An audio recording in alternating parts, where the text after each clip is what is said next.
This video explains how to buy shares of Sana Biotechnology Inc., a clinical stage biotech company working on engineered cells and gene therapies.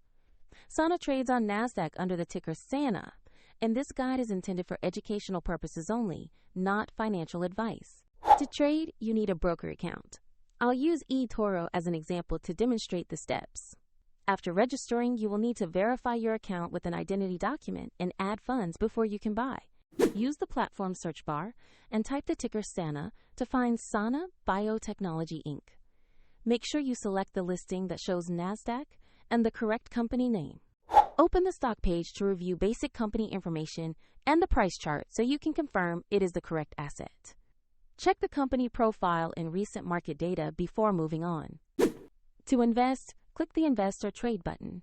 Enter the amount you want to buy, then carefully review and confirm your order. If the market is closed, the order may execute when trading resumes. And if you have insufficient funds, the platform will prompt you to add money before completing the trade. Once the order is executed, the position will appear in your portfolio where you can monitor it. For convenience, the eToro link to follow these steps is in the description below.